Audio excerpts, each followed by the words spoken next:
My name is Moesha. Hey, hey, hey. They call me Mo. Mo, Mo, Mo, Mo. And I'm good to go. Check me out. Check me out. Check me out. Check me out. Go. Check me out.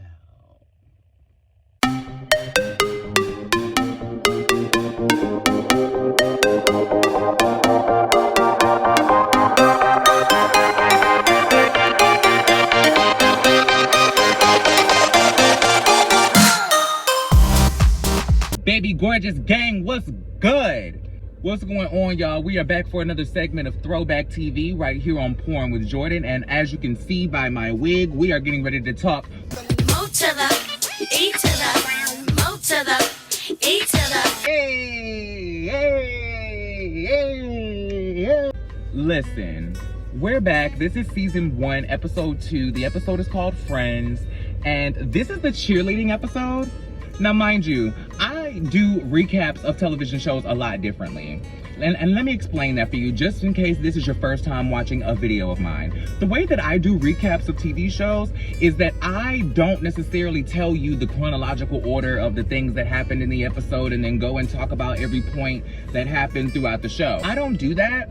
I just, especially now in the age of streaming, I just go back and I talk about all the high points of the episode, things that made me laugh, things that stuck out to me, and I talk about what I took from the episode, and then I encourage you to go and watch the full episode for yourself so that you can get the full context of the greatness that is Moesha, Girlfriends, whatever shows I end up doing after this. Do you get what I mean? Really, this is gonna be quick because I don't wanna hold too much of your time. I just wanna tell you what I love about this episode and what it taught me and encourage you to go and watch it. It's on Netflix right now. Most of the black shows that I'm gonna be reviewing on Throwback TV will be from Netflix. I know that Queens is on Hulu. It streams on Hulu simultaneously as airing on ABC. So when I do my Queens recap, y'all can go and check that out.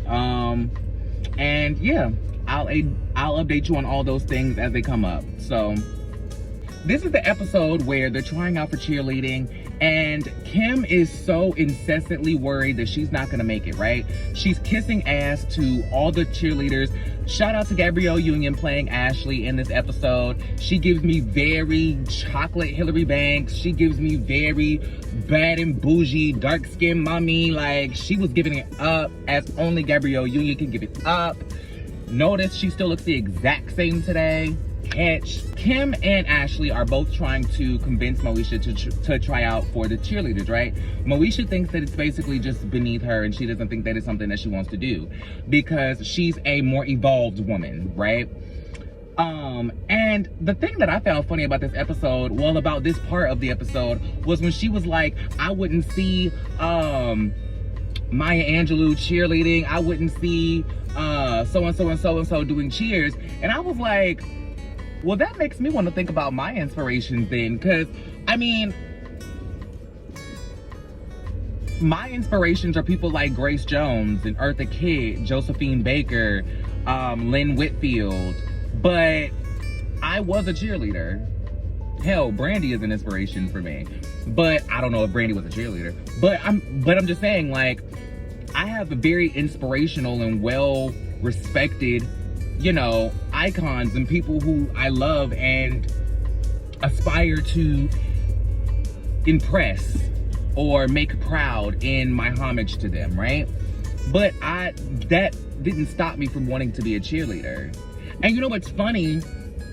The movie Bring It On is what made me want to be a cheerleader, and Gabrielle Union, who was the star of that movie, is also guest starring in this episode. So maybe Gabrielle Union is the entire reason that I'm a cheerleader. Conspiracy theory. She wants her to compete or to try out with her for the cheerleaders. Mo eventually says yes, and they get to the cheerleading tryouts, right? But before that, the B story of this episode is that somebody from Dee's family sent a package to the house, and it is the family Bible, right? And it's basically like the family tree, and it's all of these different types of things that go into tracing the history of Dee's family, right? Frank Frank is like a dog on a bone with this family Bible, because it is in this moment that we find out that Dee is a year older than Frank, right? And Frank there is something that his petty bone just broke in this episode, and he let loose the entire episode. It was crazy. Like, he just kept pulling all of these practical jokes on Dee. He kept like doing all of these crazy things. And mind you, I'm sure it was all in good fun, but you can see Dee was not happy about that shit, right? This is back in the day when women were really sensitive about their ages, and no woman wanted to be older than their man. I don't know if it's still like that today, because I personally really don't give a damn. I would rather be older than the guy that I'm dating, because I don't want to date somebody younger than me. But I don't understand this logic, but I don't understand a lot of logic that comes with, you know, social norms, especially in the times that I grew up. It made for great television, but it wasn't always the most like representative or, you know, inclusive. There was another word that I'm looking for, but I can't think of what it is right now. So hopefully I'll think of it by the time I start editing this video. We get to the cheerleading tryouts, and mind you, why is it always that every cheerleading tryout that happens on a television show, whether it be animated or live action, because the Proud Family did this exact same thing, they always intimidate the people who are trying out, and are like, you have to have this, and this. And as they're listing the stuff off, we always see people who like tailor off and they leave out throughout the episode, or throughout the list of things that she's saying that you have to have in order to be a cheerleader, right? And so once we get down to it and they start trying out, listen, I don't know who wrote the cheer that Gabrielle Union had to keep reciting for the tryouts, but girls, oh girls, girl, that shit was crazy to me, honey. And I'm coming from a space of me being a cheerleader at an all-black high school, and you know, girl, we used to give it up, girl. My cheerleader squad was it. So we go through the tryouts and we have all the things of the things, and Moesha's cheer is everything to me. Her cheer is everything to me. Kim's cheer is sickening for me too. Honestly, her cheer was cute, and it was really a foreshadowing to the type of cheers that she's gonna create later on in the episode, right? So if you watch the auditions, it seems like the way that they set it up in the montage, it seems like they did everything to make sure that Kim looked like she wasn't gonna make the cheerleading squad, right? And then it ends up like Moesha seems to have a better cheer audition than Kim. Kim falls during her cheer. She runs out. She's embarrassed. Moesha runs after her. They walk up to the thing and they see the list of who made the squad. Kim makes the squad. Moesha doesn't. Now, this is where I want to stop the recap, and I want to talk about what this episode really gave. This was the first time we saw Moesha be toxic. This was the first time we saw Moesha really be a bad friend. And you know what? It's so interesting to see as an adult, because Moesha's reputation was built on her being like the all-American black girl, and she was, you know, perfect. She was sweet, she was good, she got great grades, she had aspirations, she had vision, and she was a little toxic, because as soon as she sees Kim's name on that list and hers is not, it derails her the rest of the episode, and she becomes a straight up bitch to her friend. She starts treating her friend so badly. I want to take a quick second to pause on the lesson of this episode, and I just want to give some kudos to Black television really quick, because I want to talk about how I love cheers in Black television. And I want to analogize Moesha to the Proud Family, because I truly believe that Penny Proud and the structure of that show was built around the concept of Moesha, right? And the first episode of the Proud Family is funny enough a cheerleading episode where Penny is trying out for the cheerleading squad, right? Now, I just want to take a second to shout out that I love both of the cheers in these episodes. Kim's cheer, Moesha's cheer, but I love Penny's cheer too. It was so cute. I'm Penny proud, I'm cute and I'm loud, and I got it going on. Baby, yes! Yes, you do have it going on, Penny. Yes, you do. I just appreciate how lovely they, like, I want to know if the Proud family, it was really like conceived as an idea of Moesha. Like, was it conceived as like a brainchild of Moesha? Because there's so many things in the Proud family that I see that give me Moesha vibes. Like, Dejanay is Kim to me, Penny is Moesha, and like it just gives me so many vibes. I just appreciate everything about both of those shows. So I just wanted to do something fun and just talk about that really quick because it was a thought that popped into my mind that I didn't want to leave. Back to the regularly scheduled programming. We see that Moesha's name is not on this list, and she automatically becomes toxic. Like, she starts treating Kim so badly, and she acts like she's so above cheerleading, which she was acting like before, but now she starts putting her friend down as a result of it. And that, to me, is a big issue. Because I don't understand, you said you did this because you wanted to support your friend. You wanted to be there for your friend. You wanted to be a good friend and hold your girl down. But the problem is, like Hakeem ended up telling her in the episode, she was only doing it to spare Kim's feelings when she automatically thinks that Kim was gonna get, you know, not picked.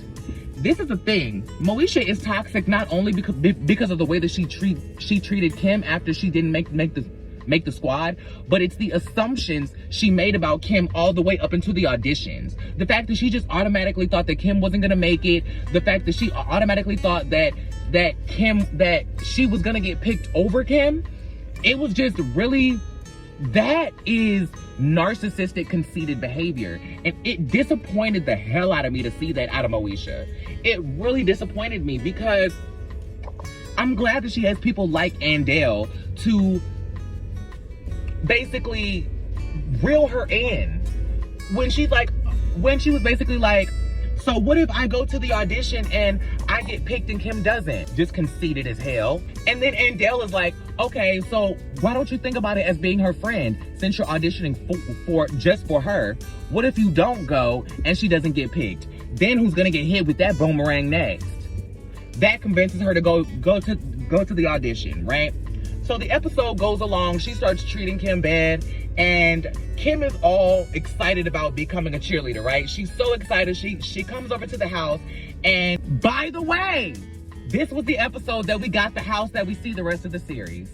Call back to the first recap of Moesha. You remember me saying how the house in the pilot was not the same house that was in the rest of the series. I thought that it was episode 2 that we got the new house, and we did. That was the first thing that I noticed, but I really wanted to get to the point of this video because I wanted to make it quick, and I almost forgot about that. But yeah, we got the regular house. So Kim comes over to the house because she needs her Montel Jordan CD. I love the 90s, man. She comes over to get her CD, and she is so excited. She tells Dee that she used to be a cheerleader, right? And Frank is in the room being a douchebag because he's still making fun of Dee being older than him, because Dee ends up telling Kim that she used to be a cheerleader when she was in high school, right? To which Frank responds, oh yeah, Dee, what was that cheer that y'all used to do? Kunta Kinte, he's our man. If he can't escape, nobody can. I love the effortless normalization of Black culture, but Frank, you're an asshole. Just saying. A funny asshole, but you're an asshole. Moesha comes down the stairs and she's aggravated to even see Kim. And I'm like, girl, what is wrong with you? Like, you should be happy that your friend made the squad. Dee ends up telling her the same thing. And so she basically gives her the CD, runs her out, and she's being real shady, right? Dee is like, girl, what the hell wrong with you? Is there something wrong between you and Kim? And she's like, no, she just don't want to deal with, you know, sophomore cheerleading and da-da-da-da-da-da. Basically just being petty and shady, right? Cut to the end of the episode, they figure it out. Hakeem is the one that talks some sense into her. And he's basically like, dude, she's not only good enough to be your friend when she's in your shadow. You thought that it was cool to go and audition when you thought that you were going to be better than her. And now all of a sudden that she did something better than you, now all of a sudden it's an issue.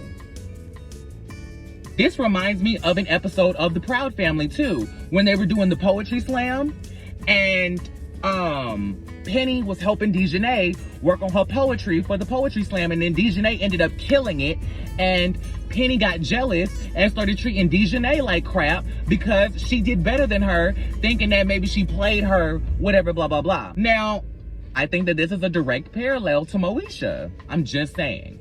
All's well that ends well, they figure it out, but this is not the first time that we're gonna see Moesha be toxic, I'm sure. This is only episode 2 of the series, so I think we need to just strap in, people, because good googa mugga. That was my recap of Moesha. That was all the parts that really stood out to me, what I wanted to get out of me doing a video on the juice of the episode. I hope that me spilling tea on all things Moesha, episode 2, season 1, was entertaining for you, and I hope that my opinion sweetened the hell out of it. I hope that it also made you want to go back and watch the show for yourself, which is now streaming on Netflix too. Make sure you subscribe to all of my friends: Judgy Justice, Janelle Sunshine, Bad and Bougie KM, The One Kristen, Adam, Jason, Kempire, of course. Make sure you catch all of us on all of each other's channel because we lift each other up over here. Bambina Precioso Pandilla, I love you all. Muchas gracias. And I'll catch you guys soon. I love you all. Peace. Mo to that. Me to that. Mo to that.